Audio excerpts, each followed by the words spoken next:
नमस्कार, स्वागत है आपका फेडरल देश में। मैं हूं नीलू व्यास। कल डोनाल्ड ट्रंप से प्रधानमंत्री नरेंद्र मोदी ने 35 मिनट फोन पर बात किया। जब G7 से वो चले गए थे डोनाल्ड ट्रंप, तो उसके बाद मोदी जी ने उनसे बातचीत की और उन्होंने कहा कि हम किसी भी तरीके की तीसरे देश की मध्यस्थता को एक्सेप्ट नहीं करेंगे, मीडिएशन हम नहीं करेंगे।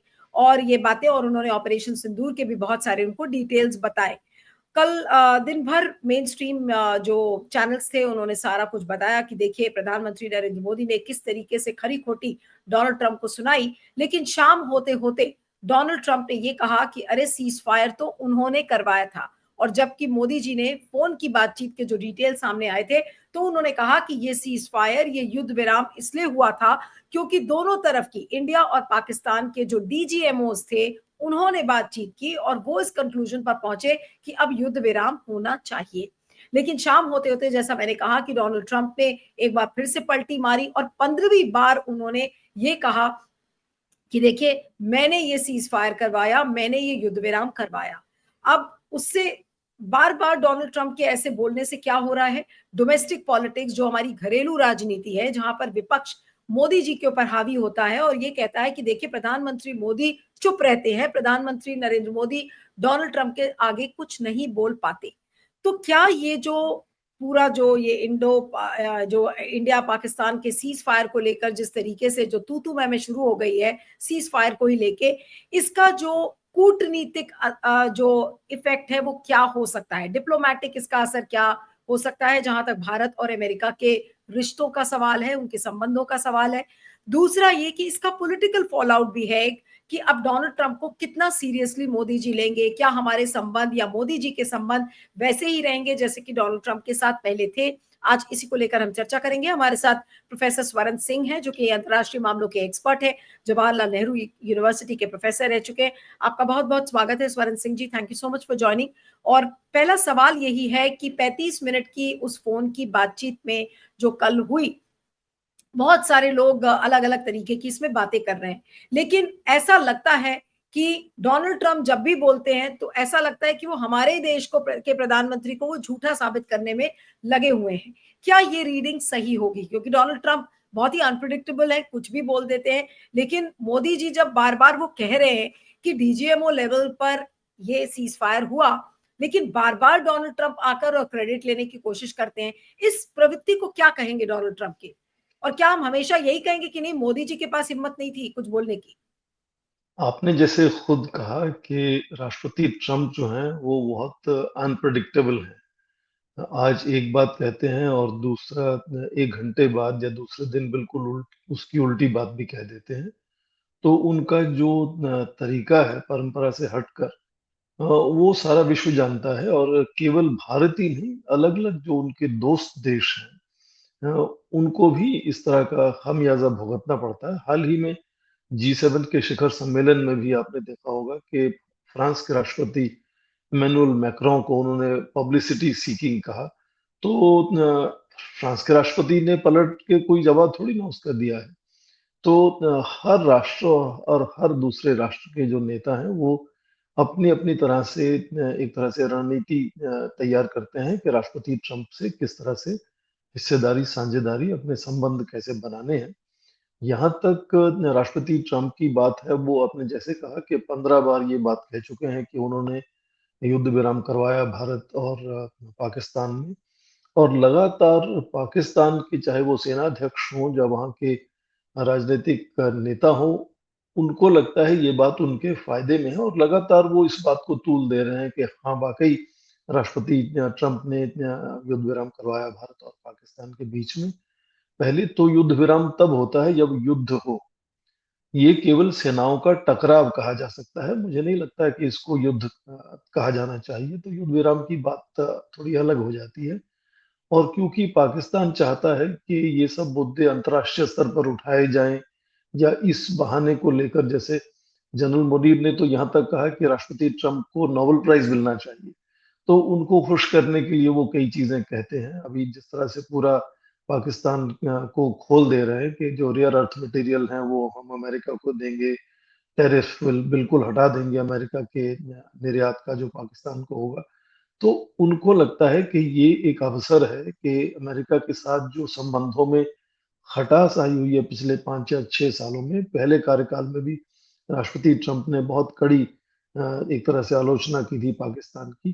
तो उनको लगता है कि मौका है और ये राष्ट्रपति ट्रंप की बात को और वो तूल देते हैं कि हाँ, वाक़ई आपने हमारे बीच में जो टकराव सेना का हुआ उसको रोका।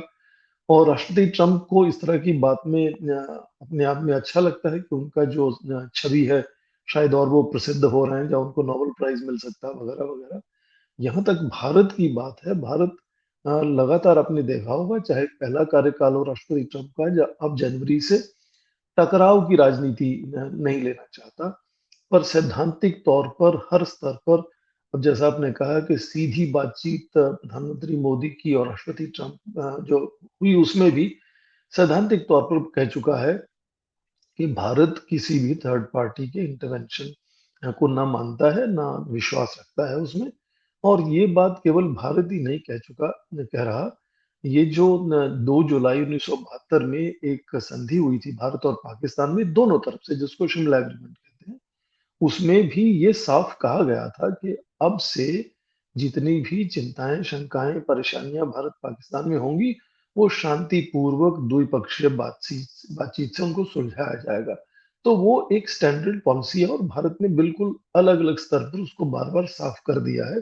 पर अब यदि राष्ट्रपति लगातार कुछ इस तरह की बात करते रहते हैं, तो ज़ाहिर है कि वो उनकी अपनी सोच है कि उनसे इस तरह की बातचीत से उनको क्या फ़ायदा या घाटा होगा।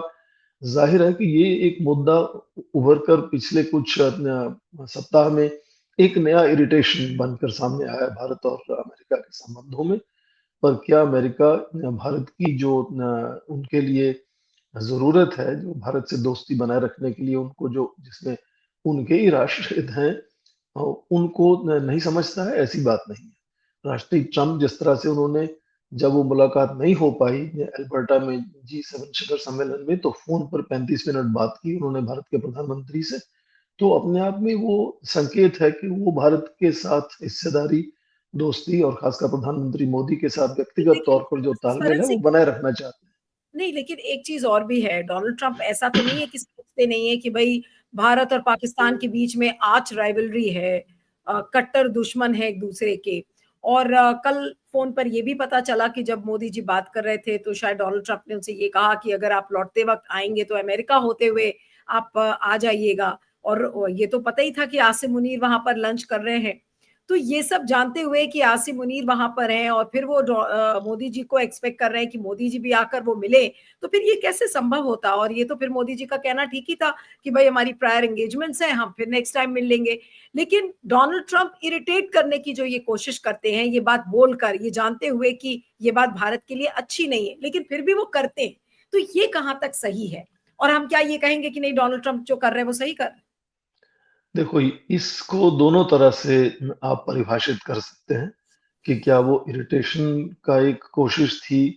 हालाँकि सारे राष्ट्राध्यक्ष ये बात अच्छे से जानते हैं कि किसी भी बड़े राष्ट्र के खासकर जो नेता हैं, उनका जो कार्यक्रम है वो बहुत पहले से ही minute to minute, day to day वो बना रहता है। उसको अचानक ऐसे रीशेड्यूल करना बहुत मुश्किल होता है। तो जब प्रधानमंत्री ने कहा कि उनकी प्रायर एंगेजमेंट है, इसलिए वो अचानक से इस तरह से अमेरिका नहीं आ पाएँगे, तो अपने आप में सच्चाई है और वो मान्य बात है। पर यहाँ तक ये बात है कि क्या वो भारत को इरिटेशन का एक तरह से कोशिश थी उनकी, या क्या फिर ये कोशिश थी कि पाकिस्तान के सेनाध्यक्ष फील्ड मार्शल आसिम मुनीर के आने से पहले वो भारत के प्रधानमंत्री से बातचीत करके उनका रवैया जानना चाहते थे, ताकि ये ना लगे कि भारत के प्रधानमंत्री से मुलाकात नहीं हुई और ना उन्होंने कुछ कोशिश की और उसके बाद सीधा पाकिस्तान के सेनाध्यक्ष से मिल रहे हैं। तो दोनों तरह से उसको परिभाषित किया जा सकता है कि एक तरह से ये भी एक तरह से जेस्चर है कि वो भारत के प्रधानमंत्री से जो मुलाकात नहीं हो पाई, तो वो फ़ोन पे वो बात करना चाहते हैं विस्तार में, ताकि उसके बाद वो फिर पाकिस्तान के सेनाध्यक्ष से मिलें, तो ऐसा नहीं लगेगा कि भारत से बिल्कुल बातचीत छूट गई या उन्होंने कोशिश नहीं की। तो दोनों तरह से उसको परिभाषित कर सकते हैं आप।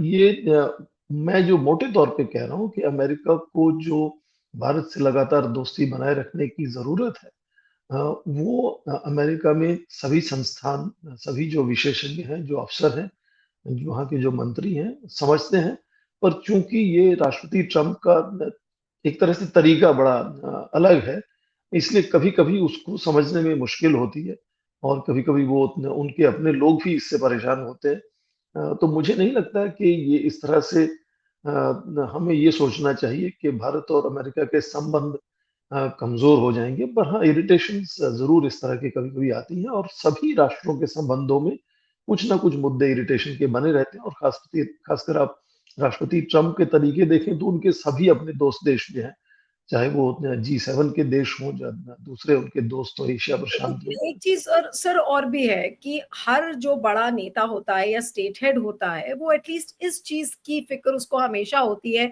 कि भाई वो कोई ऐसी बात ना करे कि जो उस पर्टिकुलर नेता के पॉलिटिकल कंस्टिट्यूएंसी को सूट ना करे, क्योंकि फिर उसके ऊपर पॉलिटिकल फॉल आउट होता है। अब जो डोनाल्ड ट्रंप जिस तरीके की बातें कर रहे हैं उससे हमारे देश का जो विपक्ष है वो भी असहज हो रहा है, अनकंफर्टेबल होता है। फिर वो अनकंफर्टेबल सवाल रेज करता है और कहता है कि देखिए हमारे प्रधानमंत्री तो चुप है, वो बोलते ही नहीं है। 15 बार डोनाल्ड ट्रंप बोल गए लेकिन इन्होंने एक बार भी मुंह नहीं खोला। कल पहली बार वो फोन पर बातचीत हुई लेकिन शाम होते होते फिर नैरेटिव चेंज हो गया। तो ये जो सब सवाल हैं, क्या ये सवाल मोदी जी के लिए वाकई में डोमेस्टिक पॉलिटिक्स को अगर हम देखें तो क्या उसके मद्देनजर मोदी जी के लिए ये चीज चीजों पर मुश्किलें खड़ी कर रहे हैं डोनाल्ड ट्रंप? क्योंकि कब तक मोदी जी इस पर चुप रहेंगे, उनको कभी ना कभी कोई जवाब देना होगा। विपक्ष हमारा लगातार इस पर सवाल कर ही रहा है। तो पॉलिटिकली जो डोमेस्टिक पॉलिटिक्स के मद्देनजर डोनाल्ड ट्रंप ने सिचुएशन बहुत डिफिकल्ट कर दी है मोदी जी के लिए। क्या आपको भी ऐसा लगता है? हाँ, बिल्कुल, मैंने जैसे कहा कि ये जो तरीका है, रवैया है राष्ट्रपति ट्रंप का बार-बार इस बात को दोहराने का, वो न केवल भारत और अमेरिका के संबंधों में इरिटेशन एक नया मुद्दा खड़ा करता है। ज़ाहिर है कि भारत के अंदरूनी राजनीति में भी जो हमारे विरोधी दल हैं, उनकी तरफ से भी इस तरह के प्रश्न उठे हैं और वो भी एक तरह से परेशानी का मुद्दा हो जाता है कि वो जवाबदेही करनी पड़ती है उनको। पर ऐसे बहुत से मुद्दे हमेशा विदेश नीति में रहते हैं, आप देखें जिनमें सभी दलों की राय एक जैसी रहती है। भारत में हमेशा से देखा गया है कि जब विदेश नीति की बात करते हैं, तो सैद्धांतिक तौर पर चाहे वो वामपंथी हों, दक्षिणपंथी हों या दूसरे दल हों, एक तरह से मोटे तौर पे साझा समझ रहती है कि एक ही तरह की विदेश नीति होनी चाहिए या होगी और उसमें कभी-कभी ये ज़रूर देखा जाता है कि विदेश नीति के कुछ पहलू तेज़ी से आगे बढ़ जाते हैं, कुछ थोड़ा ठंडे ठंडे बस्ते में चले जाते हैं। इस पर डिपेंड करते हुए कि कौन-सा राजनीतिक दल अब सत्ता में है, तो वो फ़र्क आता है। पर विरोधी दल ज़ाहिर है कि वो सवाल उठाएँगे और एक तरह से उससे ये संदेश राष्ट्रपति ट्रंप को भी जाता है कि यदि आप बार-बार इस तरह की बात को उठाते हैं, तो किस तरह से भारत की जो अंदरूनी राजनीति है, उसमें भी उसका प्रभाव पड़ता है, ना केवल आपसी भारत और अमेरिका के संबंधों पर उसका प्रभाव पड़ता है। तो मुझे लगता है कि ये एक मुद्दा है इरिटेशन का। हो सकता है कुछ कुछ दिनों में ये मुद्दा बदल जाए, राष्ट्रपति ट्रंप का ध्यान कहीं और चला जाए। अब ये मुद्दा बार-बार इसलिए भी उठ रहा है कि पाकिस्तान के साथ वो दोस्ती का हाथ बढ़ाना चाहते हैं, क्योंकि पाकिस्तान का वो चाहते हैं योगदान इज़राइल और ईरान की सॉरी इज़राइल और ईरान का जो युद्ध शुरू हो गया है। अब देखें पाकिस्तान ना केवल 900 किलोमीटर सीमा है उसकी ईरान के साथ और जैसे राष्ट्रपति ट्रंप ने जनरल मुनीर के साथ बातचीत में कहा कि पाकिस्तान सबसे अच्छी तरह से समझता है ईरान को। पर उसके अलावा आप देखें कि 1981 में एक संधि हुई थी, समझ बनी थी यूएस और ईरान की, जिसमें पाकिस्तान की जो एम्बेसी वॉशिंगटन में है, उसमें एक सेक्शन है इंटरेस्ट सेक्शन और इंटरेस्ट सेक्शन जो है वो ईरान का है, ईरान की एक तरह से प्रतिनिधित्व करता है क्योंकि ईरान के संबंध सीधे नहीं है अमेरिका के साथ और ना उनका राजदूत यहाँ है, ना उनकी एम्बेसी है वॉशिंगटन डीसी में। तो अमेरिका में जो पाकिस्तान की एम्बेसी है वो उसमें एक इंटरेस्ट सेक्शन है जहाँ वो ईरान का भी प्रतिनिधित्व करता है। ठीक उसी तरह से तेहरान में स्विट्जरलैंड की एम्बेसी ये काम करती है जिसको प्रोटेक्टिव एम्बेसी कहते हैं। वो अमेरिका की प्रतिनिधित्व तेहरान में करती है। तो उस नज़रिए से भी पाकिस्तान की जो अहमियत है इस अ, पश्चिम एशिया के युद्ध को लेकर अमेरिका के लिए बढ़ जाती है और ये ट्रांजैक्शनल रिलेशनशिप है, ये समझना ज़रूरी है, चाहे वो 9/11 के बाद की बात हो या फिर तालिबान के आने की बात हो। जब-जब पाकिस्तान की ज़रूरत पड़ती है अमेरिका को, तो इस तरह से सेना से दोस्ती का हाथ आगे बढ़ाया जाता है। पर आपने फिर देखा कि जब 2011 में बिन लादेन को उन्होंने ढूँढा एबोटाबाद में, तो फिर रिश्ते फिर खराब हुए। और किस तरह से जो बाइडेन ने और पहले कार्यकाल में राष्ट्रपति ट्रंप ने भी बहुत क्रिटिकल असेसमेंट किया अपना पाकिस्तान का और उसको दूर रखने की कोशिश की। और अब यदि पश्चिमी एशिया में युद्ध होता है, पाकिस्तान की फिर से ज़रूरत आती है, तो ज़ाहिर है कि वो हाथ आगे बढ़ाएँगे। और ये पाकिस्तान के लिए तो बहुत ही अच्छा अवसर है कि वो अमेरिका के साथ किसी भी वजह से अपने संबंध अच्छे बना पाए, तो वो ज़ाहिर है कि तूल देंगे इस बात को कि हाँ, वाक़ई राष्ट्रपति ट्रंप ने उसमें युद्ध विराम में योगदान दिया हमारे। और ये शायद कुछ समय तक मुद्दा इरिटेशन का बना रहेगा, जब तक कोई नया मुद्दा या नई बात बदल नहीं जाती। इसका क्योंकि अभी तो लगातार ईरान इजराइल का जो युद्ध इस समय चल रहा है, अभी पता नहीं है कि ये कितना लंबा चलेगा। और जाहिर सी बात है कि जिस तरीके से सारे प्रोटोकॉल्स को दरकिनारे करके डोनाल्ड ट्रंप ने पाकिस्तान के आर्मी चीफ को बुलाया, उनको होस्ट किया। हमेशा स्टेट हेड्स को बुलाया जाता था, लेकिन पहली बार ऐसा देखा जा रहा है कि आर्मी चीफ को बुलाकर और डोनाल्ड ट्रंप उनको होस्ट कर रहे हैं। तो आपको लग रहा है कि क्योंकि जब तक पाकिस्तान डोनाल्ड ट्रंप के साथ इसी तरीके से हाथ में हाथ या ताल में ताल कदम मिलाते हुए चलेंगे, तो फिर जाहिर सी बात है कि जब तक पाकिस्तान होगा, तब तक पाकिस्तान को खुश करने के लिए बार बार भारत के बारे में इस तरीके की बातें आएंगी और ये सीज फायर का भी जिक्र डोनाल्ड ट्रंप करेंगे। तो इसका मतलब ये सब तो लंबा चलने वाला है। और इसका कोई असर लॉन्ग रन में भारत और अमेरिका के संबंधों पे, या अगर मैं और स्पेसिफिकली पूछूं, डोनाल्ड ट्रंप और मोदी जी के संबंधों पर इसका क्या असर पड़ सकता है?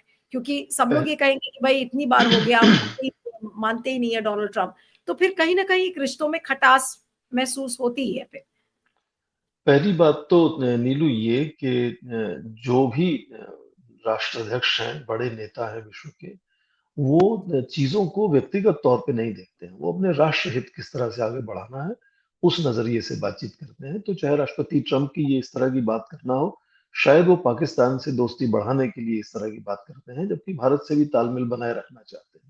तो ठीक वैसे ही जैसे प्रधानमंत्री मोदी जब पहली बार प्रधानमंत्री बने, तो ये बात बहुत उभर कर सामने आई थी, क्योंकि उनके शायद व्यक्तिगत रिश्ते अमेरिका से बहुत अच्छे नहीं रहे जब वो मुख्यमंत्री थे गुजरात के। तो क्या उनका रवैया अमेरिका के प्रति किस तरह का होगा, इस पर सवाल तब उठे थे। पर सितंबर 2014 में ही आपने देखा वो अमेरिका गए और किस तरह से उन्होंने भारतीय समुदाय को संबोधित किया वहाँ। और लगातार बार-बार शायद 1 दर्जन से ज़्यादा बार अमेरिका जा चुके हैं वो।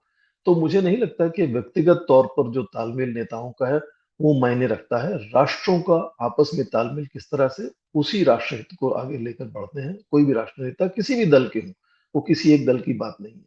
मुझे लगता है इसमें चिंता का विषय ये है, जनरल मुनीर जो फील्ड मार्शल बने हुए हैं अब, उनको इस तरह से लंच पे बुलाने का व्हाइट हाउस में प्रोटोकॉल तो उससे ज़ाहिर है कि वो तोड़ा उन्होंने एक तरह से। यहाँ पर पाकिस्तान की अपनी राजनीति में और वो देश जो लोकतंत्र में विश्वास रखते हैं, वो पाकिस्तान की राजनीति में इसका जो क्या असर होगा, वो मुझे लगता है ज़्यादा चिंता का विषय है।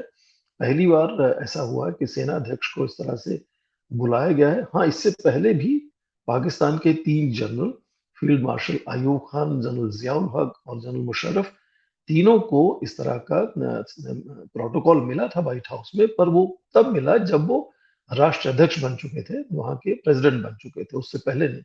तो ये मुझे लगता है कि इसके नकारात्मक असर पाकिस्तान की अंदरूनी राजनीति को जो है, वो ज़्यादा होने वाले हैं। तो जो एक तरह से कॉस्ट है इसकी, ये दोस्ती का हाथ बढ़ाने की, जिसमें सेना को पावर सेंटर बना दिया जा रहा है एक तरह से पाकिस्तान में, और वो राजनीतिक दल जो सिविल गवर्नमेंट वहाँ की है, पॉलिटिकल गवर्नमेंट है, पॉलिटिकल लीडरशिप है, उनको एक तरह से पीछे हटाकर ये सेना से सीधी बात हो रही है। तो वहाँ उसका क्या असर होगा आने वाले समय में? और अक्सर ये बात होती है कि क्या जनरल मुनीर वही इतिहास दोहराएंगे जो आपने पहले फील्ड मार्शल अयूब खान का आपको याद होगा हुआ था।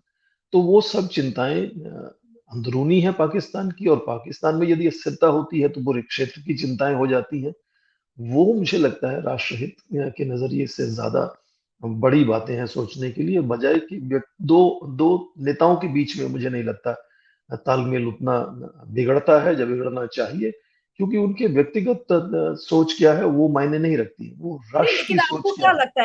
लगता है कि जो भारत का विपक्ष है, अब उसको भी इस मुद्दे को ठंडा कर देना चाहिए, क्योंकि इसका कोई फ़र्क तो पड़ नहीं रहा है और जैसा आपने कहा कि 2 देशों के बीच की बात ज़्यादा लोग सोचते हैं ऐसे स्टेट हेड्स, तो फिर जो विपक्ष बातें कर रहा है वो क्या निराधार है? और बार-बार जो मोदी जी को आईना दिखाने की कोशिश की जाती है, तो क्या विपक्ष गलत कर रहा है? नहीं, निराधार नहीं कह सकते। विरोधी दलों का, विपक्ष का अपना एक रोल है लोकतंत्र में।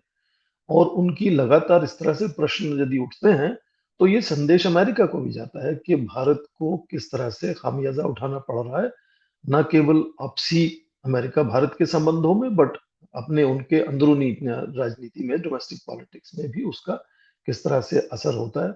और जब जैसे मान लीजिए दो राष्ट्राध्यक्षों की बात होती है, तो प्रधानमंत्री ये बात सामने रख सकते हैं कि देखिए आप लगातार इस तरह की बात करते हैं, तो भारत में इसकी वजह से कुछ परेशानियां अंदरूनी राजनीति में भी आती हैं और हमारे आपसी संबंधों में भी इस तरह की परेशानी आती है। तो ये अपना जो पूरा हमारी सोच है, हमारा रुख है इस विषय को लेकर, वो भारत रख सकता है। मुझे नहीं लगता कि विरोधी दल अपना जो उनका रोल है लोकतंत्र में उसको उस उससे परे हटेंगे या हटना चाहिए उनको।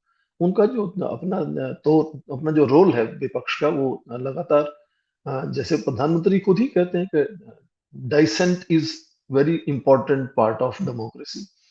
तो ये तो अच्छी बात है कि भारत में लगातार अलग अलग तरह की आवाजें सामने आती हैं और वो सत्ता दल को भी लगातार चौकन्ना जागरूक रहने में सहायक होता है। यदि विपक्ष नहीं होगा तो फिर शायद रोक टोक करने वाला या सुधारने की जो एक कोशिश होनी चाहिए सत्ता दल की रवैये में, राजनीति में, वो फिर नहीं हो पाएगी। तो मुझे लगता है कि विपक्षी दल का अपना एक रोल है, योगदान है और सत्ता दल की अपनी जिम्मेदारी है कि वो कोशिश करे कि अपनी राजनीति को, अपनी नीति को, अपनी विदेश नीति को न केवल पूरे विश्व में समझाने की कोशिश करे, पर अपने नागरिकों को, अपने विरोधी दलों को, अपने विपक्ष को भी समझाने की कोशिश करे। चलिए, आपका बहुत-बहुत शुक्रिया professor Swaran ji. Singh, thank you so much for joining.